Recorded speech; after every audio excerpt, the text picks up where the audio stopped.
En esta ocasión vamos a comentarles respecto a nuestra experiencia en la simulación de alta fidelidad interprofesional, medicina, enfermería. Es de hecho una verdad afirmar que los médicos internistas durante nuestra formación como residentes y los enfermeros durante su formación como especialistas interactúan de una manera muy dinámica en nuestras guardias hospitalarias, en especial cuando tendremos que tener pacientes críticos, porque estos requieren un rápido diagnóstico y tratamiento oportunos. En esa perspectiva, ya se ha estudiado y demostrado que la calidad de colaboración interprofesional y multidisciplinario es crucial y ha demostrado una evolución favorable de los pacientes, reduce los ingresos a unidades de cuidados intensivos, así como la estancia hospitalaria de los pacientes. Este trabajo es importante enfatizar, requiere varias competencias cognitivas, saber en qué consiste una patología, cuál es la secuencia de una reanimación cardiopulmonar avanzada, procedimentales, canalización de una vía periférica, prender un desfibrilador para poder nosotros realizar una cardioversión o desfibrilación, intubación orotraqueal, compresiones torácicas y actitudinal. De hecho, ya se ha identificado que dentro de esta competencia actitudinal, la comunicación del equipo es un factor identificado como crucial. Sin embargo, este valor importante no es con facilidad identificado como tal, ni en nuestra formación como especialistas, ni tampoco en nuestro quehacer cotidiano como asistenciales. Es así que, considerando la importancia que tiene el poder trabajar como un equipo, sumado a la buena evolución del paciente, es que nosotros identificamos a la simulación de alta fidelidad como un ambiente en el cual se provee de un contexto seguro y de hecho, por ello es que hemos realizado esta colaboración interprofesional en un ambiente de alta fidelidad.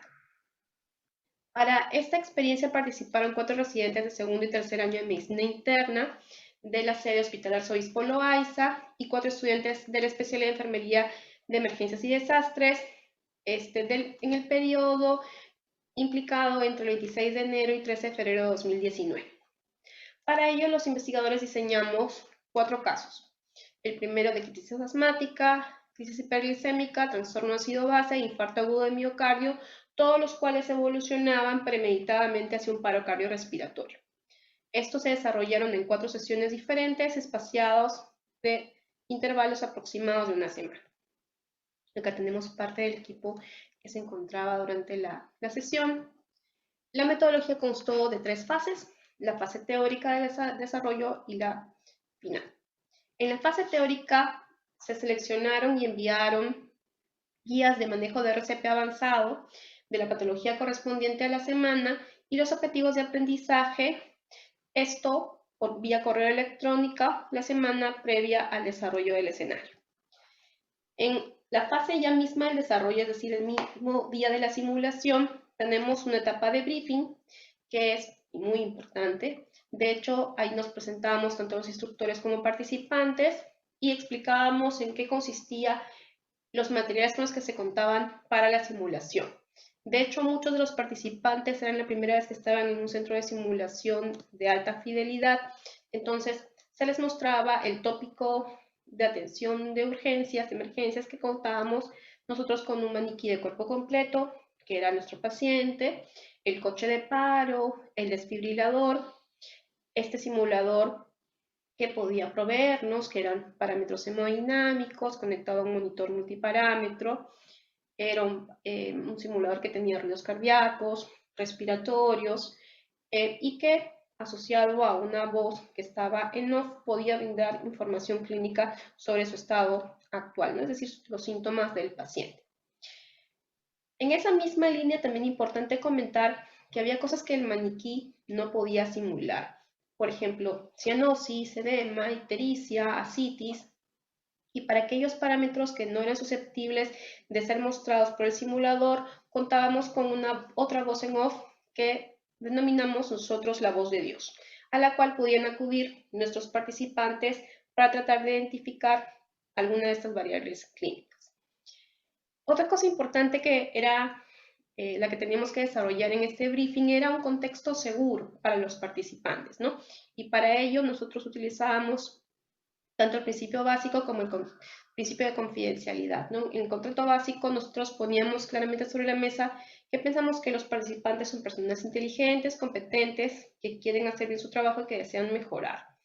Y de hecho, en esa misma línea, que tuvieron la tranquilidad que lo ocurrido durante el escenario iba a quedar protegido en un contexto eminentemente de aprendizaje. Finalmente, otro punto que enfatizábamos aquí es el contrato de ficción. En el contrato de ficción es un poco difícil para expertos que ya han tenido contacto con pacientes reales poder hacer ver a un maniquí como un paciente.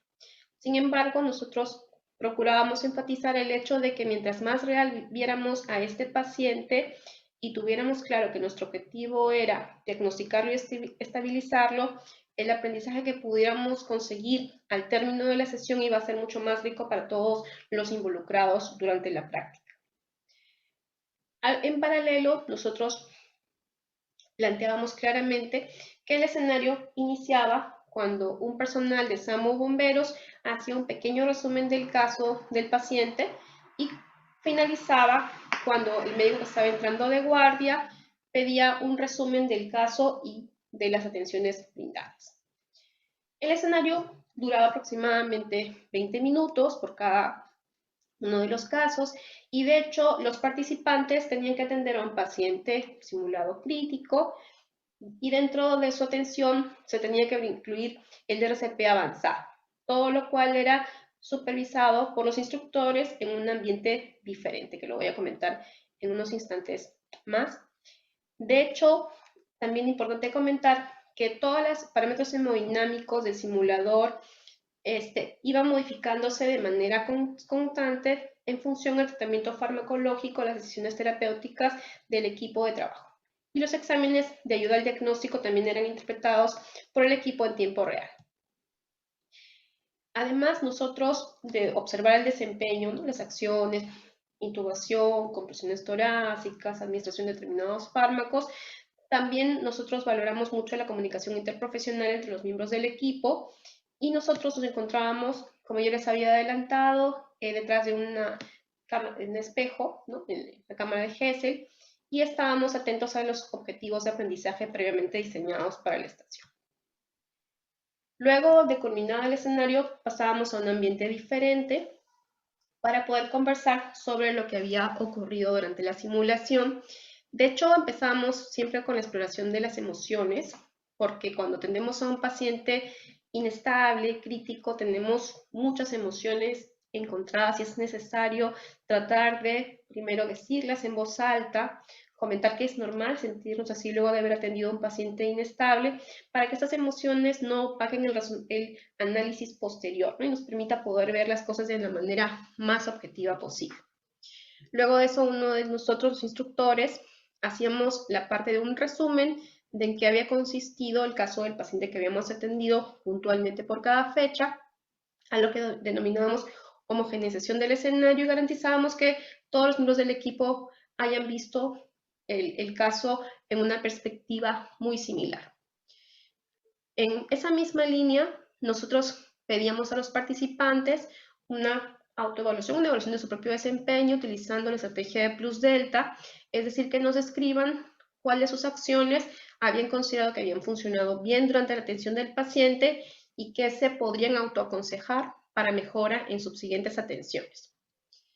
Y finalizando un poco esta parte del debriefing, nosotros hacíamos, según nuestros objetivos de aprendizaje, una exploración, una argumentación e indagación para tratar de conocer, en algunos casos muy puntuales, cuáles eran los modelos mentales que estaban detrás de las acciones que habíamos observado durante la atención de este paciente simulado.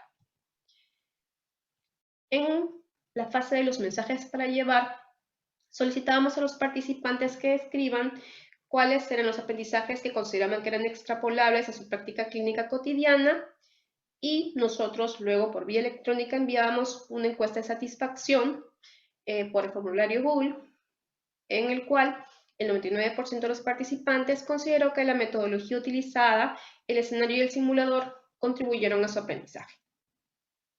Finalmente, concluimos con que la simulación de alta fidelidad proveyó un escenario realista para el aprendizaje de la atención interprofesional de un paciente crítico y que, según la opinión de los participantes, algunas de sus aprendizajes eran extrapolables a su práctica clínica cotidiana. Gracias a todos por su atención.